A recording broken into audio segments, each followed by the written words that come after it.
I feel so compelled to share my experience that I want to warn all Kia owners about their 10-year, 100,000 mile powertrain warranty that they refuse to honor. Kia has a standing history of class action lawsuits with engine failure, engine fires, among theft and some other things. And to know that you could have a catastrophic engine failure, and by simply not being part of their class action lawsuit, they will find any reason they can to deny you. I own a 2021 Kia Telluride. I bought this vehicle loaded, SX, Prestige, nice fall package, tow hitch, the works. I spent close to $65,000 without financing on this vehicle when I purchased it brand new, pretty much post-pandemic. But I digress. So since I've had this car, I've had a number of major failures. At 24,000 miles, my transmission went. Coming off of the highway, it crapped out on me. I had to bring it to the dealership, and it took the better part of 19 days before we even got the transmission replaced. They offered no loaner. They offered nothing except saying, you can rent your own car and then apply for reimbursement. But also, we cap it at $35 a day for, I think, 15 days, which would not have helped me. I had my car out of service for longer than 15 days. And also, $35 a day when you go from a big vehicle like that, which I need for my family. My kids play sports, and I was coaching sports teams. I do Girl Scouts, and I do a number of other volunteer things that I need the space for. There's no possible way to rent a vehicle that could fit my needs for that price. So they basically told me at the end of the day, it would be my own problem. Following that, I had a number of silly issues. A year into owning the car, the battery died for no reason. I've never had a car battery die within a year. I've had the brake caliper froze, and I've had to pay to replace that because the only way to get it off was to break it. And then I started having some other bigger issues, like my rear shock absorbers went, and Kia fought me on that, saying, that's a wear and tear part. And I said, less than 3 years old and a shock absorber goes, that's not wear and tear, that is a defective part. After arguing with them for some time and having to go through their customer care because the dealership couldn't get it done at first, they ultimately did end up covering it. However, they were arguing with me on it and really were trying not to. And after I got the vehicle repaired, literally less than 5 days afterwards, I pulled into my driveway, I grabbed my mail, and I get a letter in the mail saying that they've noticed that there's an issue with their shock absorbers and they've extended the warranty. Now, in order for that letter to get to me within 5 days of picking it up from the dealership means that at the time they were arguing with me, they damn well knew that their product was not good and that it was having issues. And yet they still tried to make me pay for it. And that was not a cheap job to have to do both rear shock absorbers on that car. And I found that to be in poor taste and lack of standing behind your product. I think they absolutely knew what was going on and they were deceptive. I then had the axle joint go and the high pressure fuel pump and the OCV harness and solenoid. So the next issue was, again, at about 4.5 years old, the car, I'm on the highway, I'm doing like 70 miles an hour in the fast lane. It's about 4 o'clock in the morning, so it's still pretty dark. I'm bringing my brother and his wife to the airport. So I've got my 2 kids, my nephew, my brother, and his wife in the car. And in the middle of the highway, the RPMs spike way up and the vehicle decelerates down to 50 miles an hour almost immediately. Large truck behind me. Thank God in heaven that he was able to move over to the lane next to me, because I was able to do nothing at that particular point. And I would have been not here to share my story. Kia said, nope, sorry, not part of your powertrain warranty. And because I was just over 60,000 miles, they would not cover that part. So thankfully, I had the foresight to purchase an extended warranty, which shout out to DOWC. They gave me no issues. They covered as much as they could, and it did not cost me more than about $800 to get the repair done. But again, this was the high pressure fuel pump, which again, other Kias have had many recalls for this. They've had some issues regarding that. So it is a known issue in Kia vehicles, just particularly not mine. The OCV harness and the solenoid. Now, when I picked up that vehicle, they told me, hey, listen, your axle's not good. I'm not going to call out the dealership, but I had to go back and forth with the dealership because I'm like, I don't understand. Your axle is either working or not. Like, it's broken or it's not. There's no, like, it's leaking because an axle doesn't leak. So after going back and forth with the dealership, they were like, oh, sorry, our bad. The mechanic put in the wrong code. It's actually the axle joint. And I said, okay, well, that should be covered. And so they said, yep, it should be covered. So I ended up 3 days later or 4 days later bringing the vehicle back in to the dealership to get that repaired. And at that point I said, hey, listen, I'm hearing some rattling with my car. And they insisted they couldn't duplicate it. They couldn't hear it. They changed the axle joint. After reading the notes, it looks like Kia then tried to not pay for the axle joint and then eventually said, you're right, we did say it was initially covered. So, all right, as a goodwill gesture, we'll cover it. And they paid the dealership. And I'm sad for the dealership that they had to go through that because that was very dishonest of Kia as well. In order for them to do warranty repair work, they get it approved before they do the work. So to then turn around and say, hey, it's not covered, seems like a really silly approach. And I think that's just bad business altogether on Kia. But I digress. Thankfully, the dealership was taken care of. But again, to the rattling. So I reported the rattling. Nobody could replicate it. There's no issues. Now, they get the axle joint done. I pick up my car. I start driving. I'm hearing it still. I turn right around. I grab the service advisor. She gets in the car and sits down with me. We go for a ride.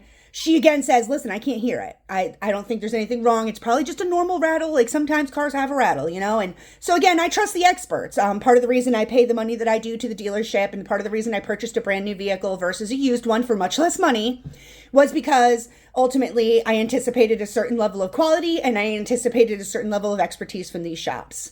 That unfortunately turned into catastrophic engine failure. Christmas Eve. So Christmas Eve, my family goes, we go visit our family who's about an hour away from us. We go and have a lovely meal. We have some fun and some laughs and we're driving home in the evening hours.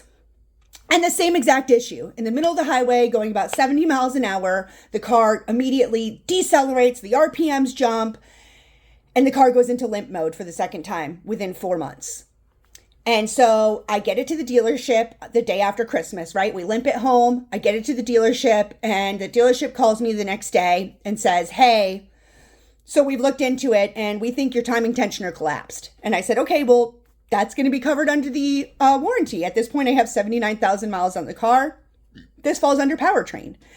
And so they reach out to Kia and they have to go through a number of different checks, apparently, is what I'm told, which is why Kia couldn't answer them right away. Come to find out they did nothing except plug it in to read a code. And there was none. There was never a check engine light. At this particular incident from Christmas Eve all the way through till today, and today being the 14th of January, there has never been a check engine light for this supposed collapsed timing tensioner.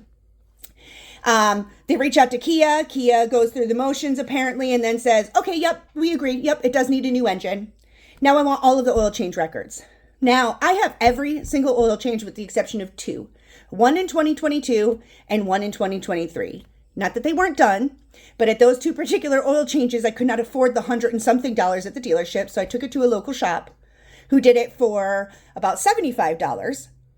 And that shop is no longer in existence. It has nothing to do with them. They did nothing wrong.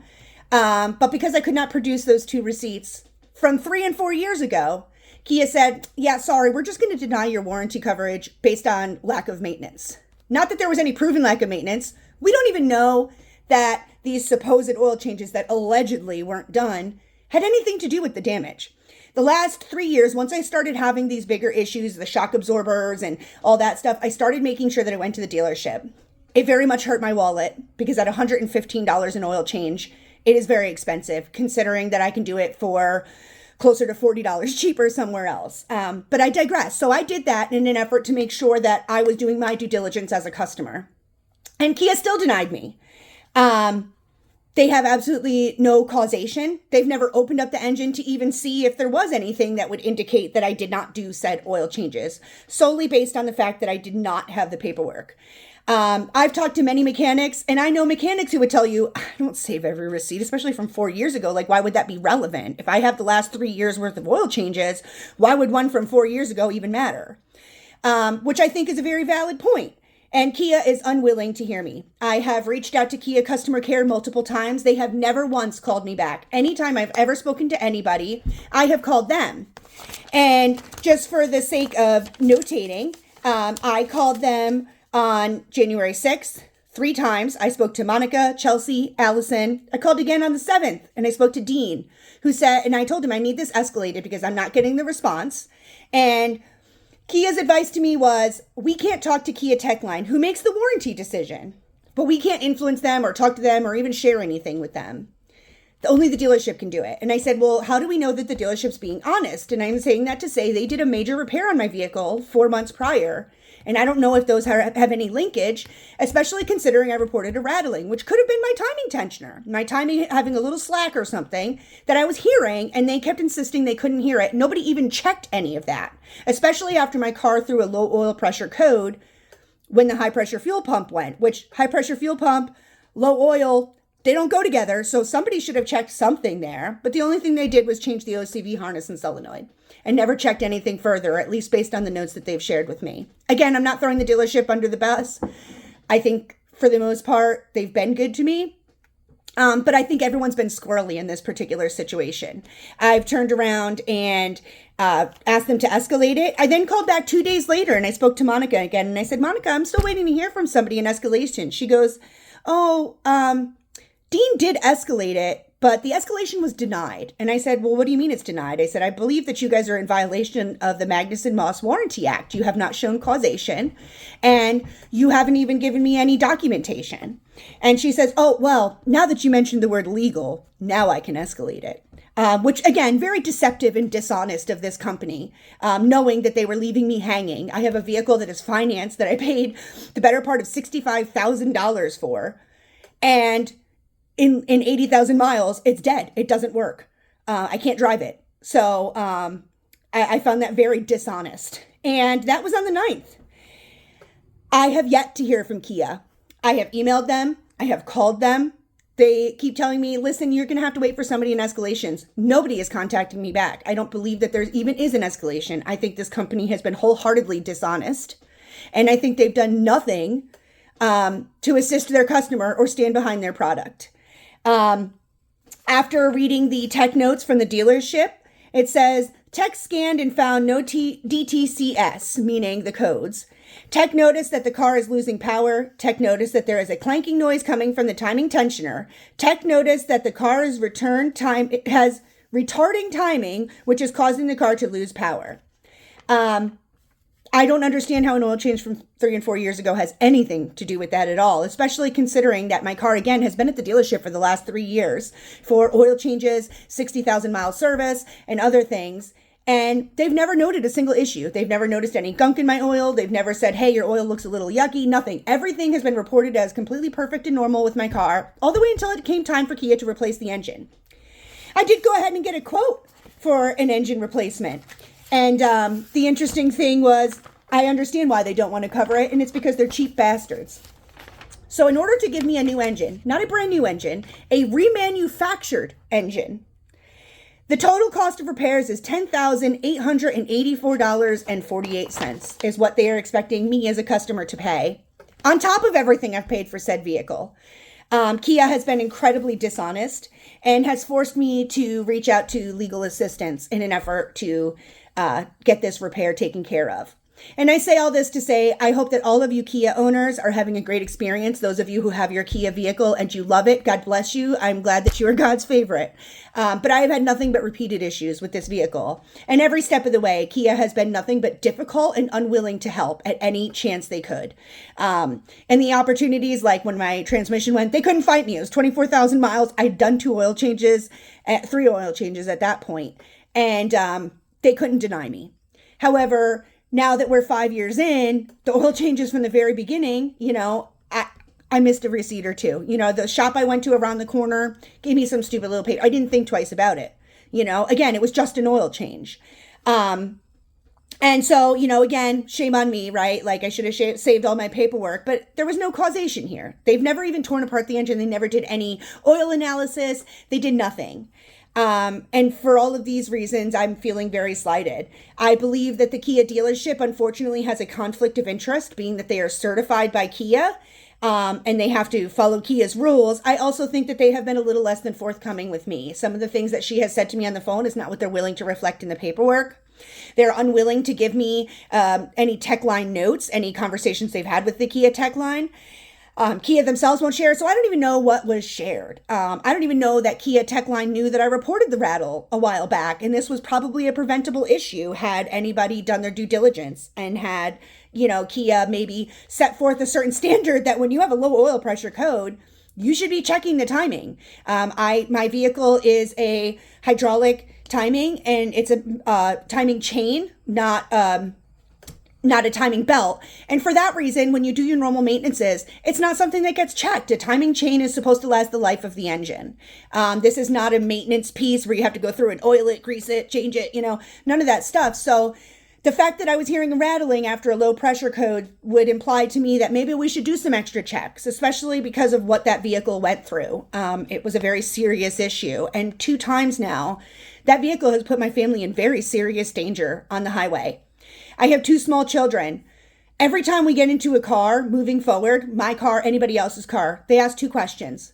Mommy, are we going to go on the highway? And the second question is, Mommy, are we safe in this car?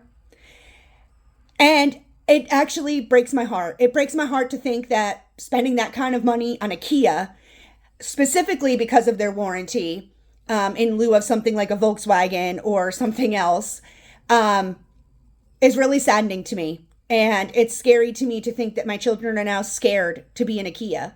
And even if they repaired this car, my children would be afraid to be in it because of our experiences. And because their products, again, both times there was never a check engine light. The check engine light, when the high pressure fuel pump went, did come on after the incident. It was probably on, once I was limping it off the highway that the check engine light even came on. There was no initial check engine light of any sort. And in this current instance, there is still no check engine light on my vehicle. So as a consumer and as a person who's supposed to be trusting their vehicle, I would anticipate that there would be a warning sign of some sort that would tell me, hey, listen, you should check your vehicle out. Considering all the bells and whistles you pay for. And, it tells me when there's a car behind me, when there's a car 2 feet away, when I'm backing out of my driveway. I mean, the thing helps keep it in the lane when I put it on cruise control, but it couldn't tell me that there was a catastrophic issue coming. And I think that Kia has wholeheartedly done everything they could to not cover their vehicle. And I think for anybody out there who is a mother, who is a working person, who works very hard and doesn't have expendable income to simply pay off a vehicle and go buy a new one, I think you should very seriously rethink your purchase.